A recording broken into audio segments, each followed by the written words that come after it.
Magandang araw sa inyong lahat. Welcome back na naman sa channel na ito. Ngayon, may ibabahagi na naman ako na panibagong ritual. At kung bago lamang napadaan sa channel ko, ay huwag niyo pong kalimutang mag-subscribe at pindutin ang notification bell para palagi kayong updated sa mga bago kong videos. Ikaw na lang ba palagi ang naghahabol sa kanya?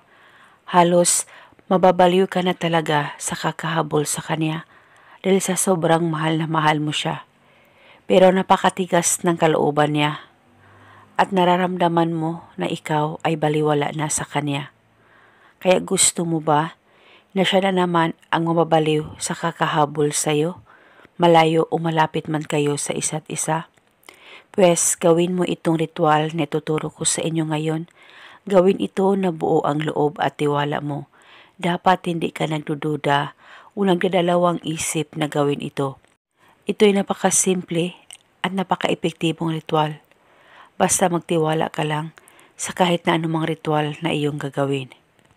Ang gagawin mo lamang kung magkasama kayo sa isang bahay o di kaya minsan nakikita kayong dalawa ng taong mahal mo. Maghanap po kayo ng paraan kung iinom siya ng tubig o kahit na anong inumin na gusto niyang inumin, ay lagyan mo ito ng kaunting laway mo. Huwag po kayong pahalata na nilagyan mo ng laway mo ang kahit na anong inumin niya. Basta careful lang po kayo sa paggawa nito nang hindi po niya malalaman talaga. At paniguradong siya na naman ang mababaliw sa kakahabol sa iyo. At pwede ito gawin araw-araw kung magkasama kayong dalawa. Basta maghanap lang po kayo ng paraan na malagyan mo ng kaunting laway mo ang kahit na anumang inumin niya. Tiyak siya ay mababaliw sa kakahabol sa iyo at siya ay mas lalong mai-inlove sa iyo. Basta tiwala lang at magugulat ka na lamang sa maging resulta nito. At wala na po kayong kailangan pang banggitin. Basta malagyan mo lamang ng laway mo ang kahit na anumang inumin niya.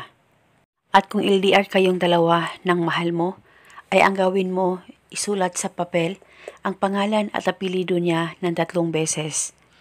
At pagkatapos, lagyan mo lamang ito ng kaunting laway mo at ipahid mo lamang ang laway mo sa pangalan at apelyido niya.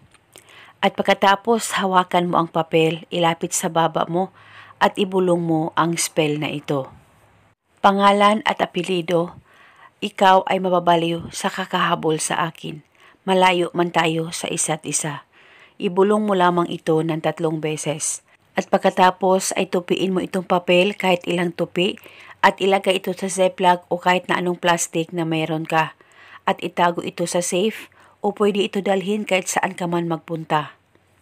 At itago ito hanggang kailan mo gusto. At hindi po ito kailangan pang bulungan mo araw-araw. At kung kayo ay may katanungan, mag-comment lang po kayo sa baba. Maraming salamat po sa panunood. May God bless.